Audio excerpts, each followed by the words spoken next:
Bismillahirrahmanirrahim. Assalamualaikum warahmatullahi wabarakatuh. Alhamdulillahirrabbilalamin. Hari ini hari Kamis, hari yang manis ya, bertemu lagi dengan Ustadz Ridwan dalam pembelajaran bahasa Indonesia. Ya, sebelumnya saya ucapkan selamat kepada Ananda semuanya yang sudah naik level, naik jenjang dari kelas 8 sekarang berada di kelas 9. Barokallah atas prestasi-prestasi yang sudah diraih di kelas 8, dan mari kita sama-sama memantaskan diri kita berada di jenjang 9, dan mudah-mudahan Ananda semuanya bisa meningkatkan prestasi di kelas 9 ini. Alhamdulillah, bersyukur kita berada di sini dan dapat melaksanakan pembelajaran walaupun melalui online atau masih belajarnya dari rumah masing-masing. Sebelum kita mulai, mari kita sama-sama mulai dengan pembacaan doa. Berdoa, mulai.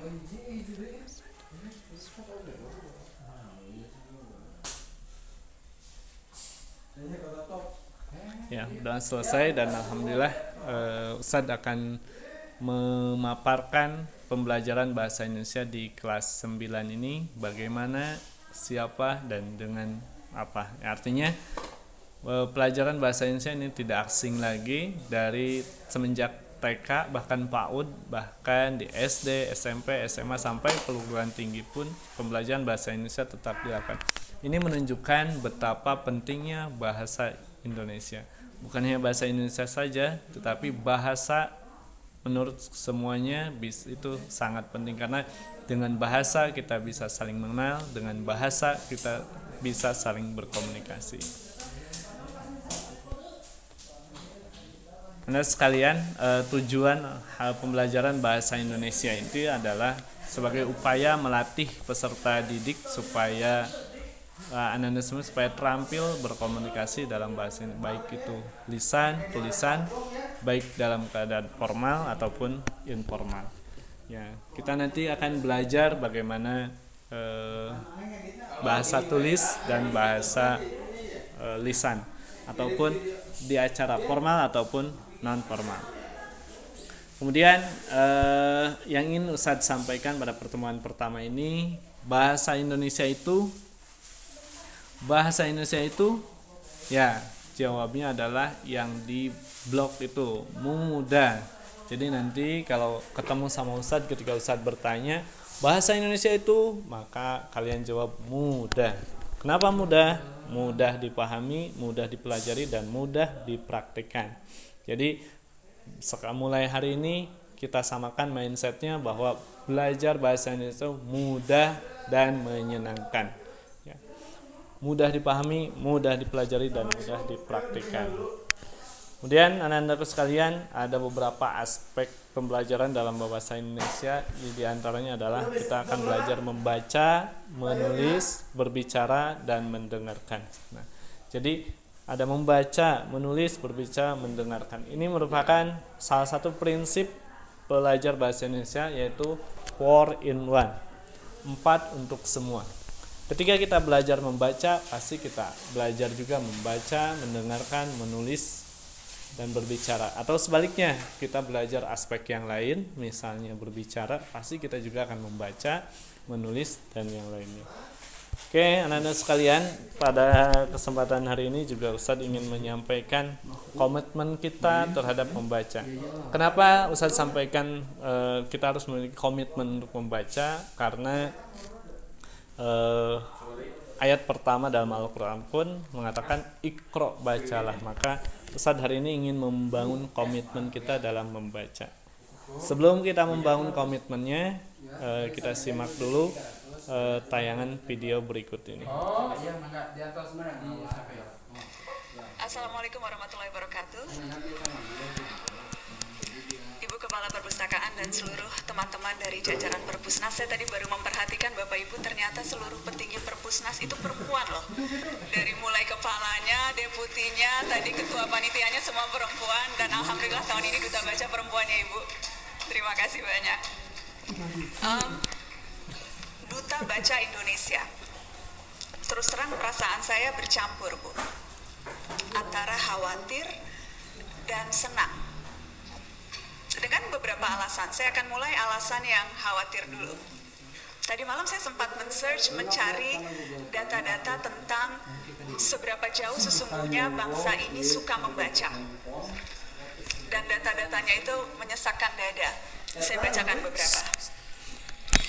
Menurut data OECD, budaya membaca masyarakat Indonesia berada di peringkat terendah di antara 52 negara di Asia.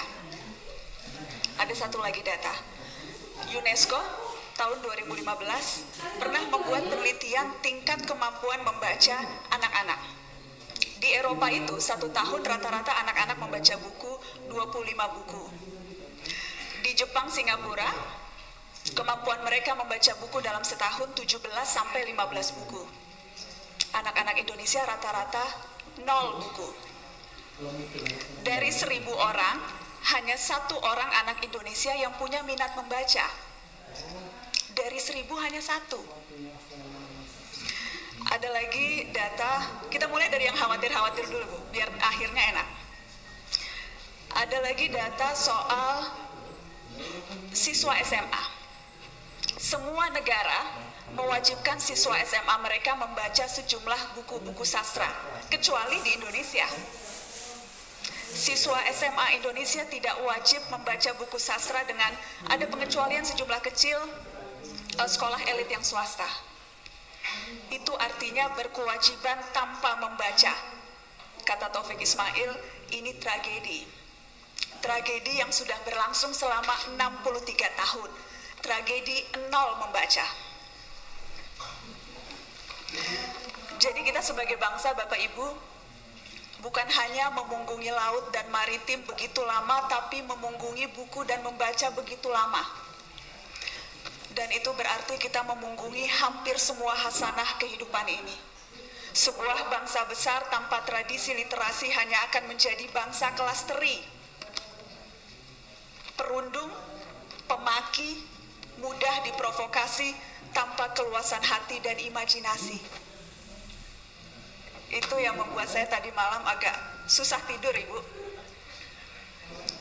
Karena itu tugas dan beban yang sedemikian berat untuk Duta Baca Indonesia.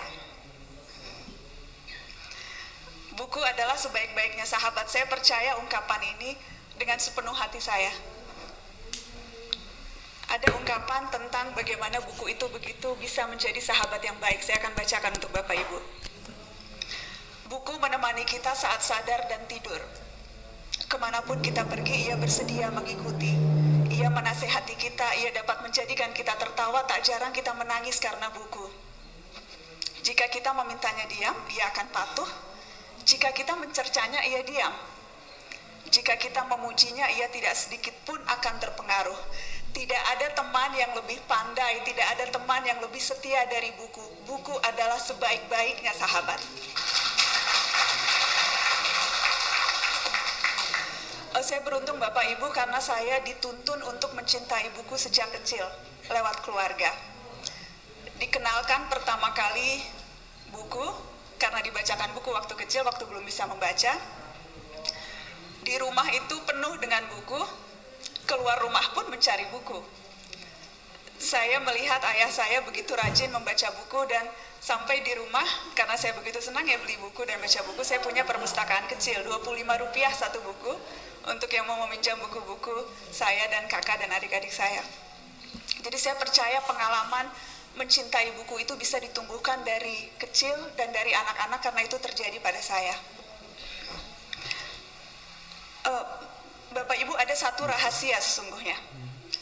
Cuma perlu satu buku untuk bikin kita jatuh cinta pada membaca.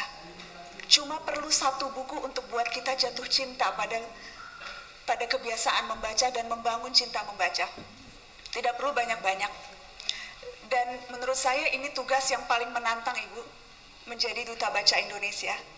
Karena itu artinya punya kesempatan menjadi mak comblang cinta pertama begitu banyak orang. Dan rasanya tidak ada tugas yang lebih menyenangkan jadi mak comblang cinta pertama begitu banyak orang. Terima kasih banyak kesempatannya, kepercayaannya. Insya Allah dengan bantuan semua pihak kita bisa menjadikan buku sahabat untuk seluruh anak Indonesia. Terima kasih Ibu. Wassalamualaikum warahmatullahi wabarakatuh. Assalamualaikum warahmatullahi wabarakatuh.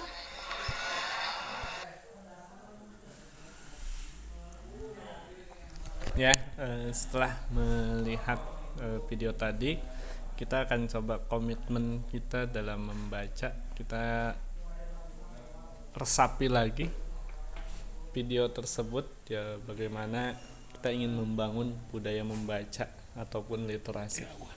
Selanjutnya nanti Ustadz akan sharekan link Google Form yang akan membuat kalian mengungkapkan komitmennya dalam membaca ini. Saya yakin siapapun yang mendengar video tadi pasti akan tergerak sehingga nanti dapat membaca buku dan memilih teman setianya. Untuk itu saja mungkin yang harus saya sampaikan pada kesempatan hari ini. Sampai jumpa dengan pembelajaran berikutnya. Mudah-mudahan kita diberikan kemudahan, kesehatan, dan senantiasa diberikan kelancaran dalam pembelajaran selama di rumah ini.